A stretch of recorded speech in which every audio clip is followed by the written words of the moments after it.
Hey, what is up, everybody? This is Stevie Breach coming to you here. I have a review on the Heroes of World Class Director's Cut DVD. This is a really awesome DVD. There's the WWE version of the History of World Class. This came out a few years before that. This wasn't produced by the Von Erichs themselves. It's obviously by a wrestling documentary company, but the Von Erichs owned all of the footage from World Class Championship Wrestling. A lot of times when you get like the ECW documentary, Barbed Wire City is what I think it was called. You watch that documentary, you don't really get any footage on it because WWE owns all of the ECW footage. You just get like generic B-roll, lots of videos of just guys talking. This is every bit as good as the WWE version, if not better. There's tons of stories on here about the life and times of all of the Von Erichs. They don't really cookie cutter over things.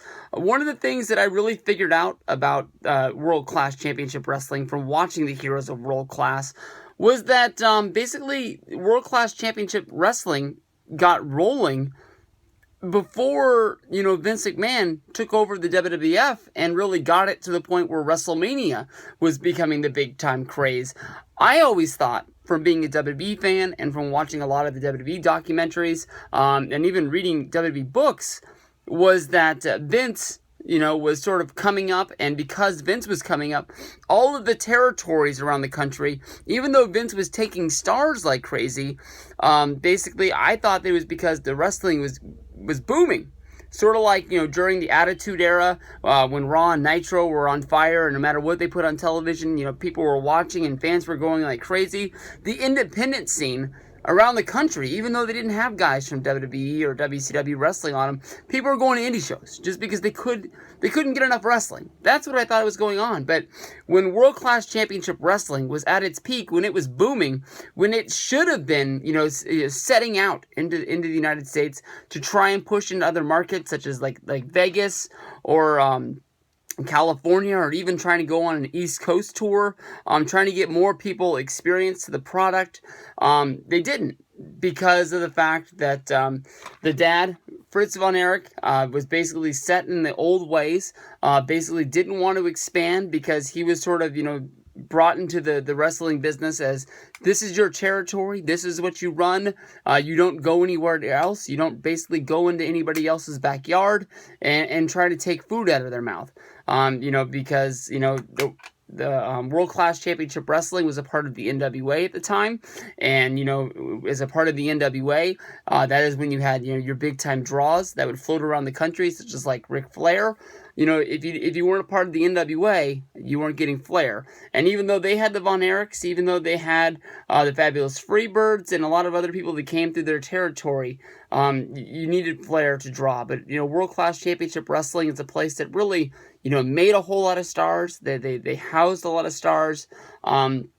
Because of the fact, a lot like with WCW, basically World Class Championship Wrestling benefited for the fact that, they got on a channel that was held on cable, and through the use of satellite and cable, reaching all around the country, they were reaching homes of people that didn't even live in the area of where they were, housing their shows, that were dying desperately to see more and more of these guys, because I think they revolutionized the game a lot. When they brought in the Von Erichs, it was a lot of fresh blood. It wasn't the same old guys that you would see wrestling on every other channel. They brought a little bit of the rock and roll scene, which is always acquired to Vince McMahon. When the Freebirds would come in, they'd come down to the ring to a Leonard Skinner song, like Freebird, or they would, at the peak of the Freebirds, they would have their own music that they would come out to, Bad Street USA. This is a really good story, and like I say, a lot of the words you get right out of the mouth of Kevin Von Erich, and Kevin Von Erich, he tells stories that you don't see on the WWE DVD. Obviously, with the Von Erichs, we got put into the Hall of Fame. WWE didn't want to put them in a bad light, but Kevin Von Erich tells a story on this DVD about, once all of his brothers had passed away, basically Fritz pulled the gun on him. This is his last remaining son. It was the same gun that actually Kerry Von Erich used to commit suicide on his ranch. It was the same pistol. Fritz pulled it, and he said, "You know what? The only reason why you haven't used this gun to commit suicide is because you're scared and you're chicken." And, he was pleading with his dad, basically, that, he didn't want to die. He didn't want to kill himself. He wanted to keep on living. He liked the life that he had. And it was almost like Fritz was pushed to the edge of he wanted his sons to die. It was almost like he believed in the curse of the Von Erichs, that, something was bad to happen, and maybe he wanted to outlive all of his sons. Maybe he felt, guilty, for, all the tragedies that had happened in his life. Fritz Von Erich lost, his firstborn son, I believe at 6 months, drowning in a puddle of water after being electrocuted. And of course, I can never remember all the Von Erichs' names. The one of them, I'm going to mess all the names up. The one died going over to Japan. He had an accident over there. Some people say it's drug-related. Some people say it was just him getting sick. The other one died after committing suicide, after coming down with toxic shock syndrome. And he came back from his injury too fast. He wore his body out, and he just gave up. Kerry Von Erich basically was going through a hard time in his life. He was going through a divorce. He was losing his kids. He had just got fired from WWF. He had just got arrested on drug charges yet again, and he was probably going to be going to jail. And just, I guess, thought it was too much and just ended his career. And as well as the youngest son, who he just never really grew into the Von Erich body, if that makes sense.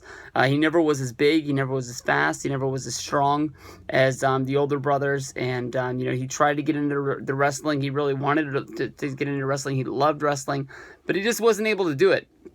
He tried being a referee, tried being a ring announcer, tried being used in some tag team matches, with the Von Erich's name and things like that. But he committed suicide as well. So, a sad story. But this, Heroes of World Class, my DVD is a little bit battered and bruised and beaten. I'd like to get another one of these. I got this off of Go Hastings years ago. I believe I paid about $10 for it. It's still about $10 now.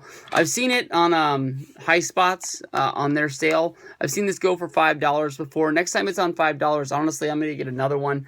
My inside, the snaps broke on my disc too, but the story of the Von Erichs is disc number 1, and then on the next disc is a lot of bonus matches and features and things like that, which knocks it right out of the park. It's really, really awesome. If you look at the cover of this DVD, you see Kevin Von Erich going to the Sportatorium, where most of World Class Championship Wrestling had their television tapings and their big shows. Of course, they would have shows at Cowboy Stadium. They would have shows at there was another stadium that was there that was kind of big. I think it was where the Houston Rockets played. I don't think it was the Summit. Maybe it was the Summit, but it was something like that. But this is the place that they had their shows 9 out of 10 times. This is the place that Stone Cold Steve Austin used to go as a college kid and watch professional wrestling. It's where Stone Cold Steve Austin learned to take his first bump. A highlight, I believe it's Saturday, we're going to be going to the Sportatorium site. Of course, it has been torn down. I believe it was torn down in 2000 or 2002, somewhere around there. The building had a fire. No one was using it, and they just decided that it was time to take everything down, and that's what it is now. It's just basically an open grassy field. But before it was torn down, they got access to it, and we got a little bit of a tour of what the offices looked like, what the dressing rooms looked like, where the ring was, where the bleachers were. Shows us where the concession stand was. Showed us where he got into the world of professional wrestling, selling cotton candy as a kid. Lots of fun things going on right here. This is a great DVD. I honestly think that you should really check this out. You're not going to get this on the WWE Network. I don't think you're going to get it any other way. The first time I ever saw this was through Netflix, but not on Netflix as we know it today, where it's like on your PS3 or on your phone or your Apple TV or anything like that. Actually, where they shipped out the DVDs.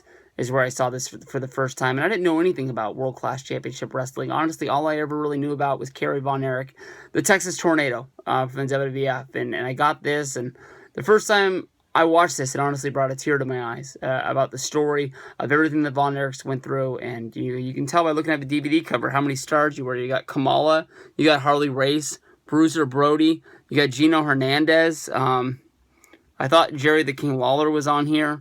You got Gary Hart. Tons of things. Tons of guys worked at this place. Really, really good DVD. Honestly, they say check this out. It's probably out of wrestling documentaries. It's not going to have the flash. It's not going to have the flair. It's not going to... It doesn't have Stone Cold Steve Austin. It doesn't have Ric Flair. It might not have those names that you see on the WWE DVDs these days. But I guarantee you, this will probably be one of the best wrestling documentaries that you've ever seen. Go out of your way. Check this out. Peace out, everybody. See you guys down the road.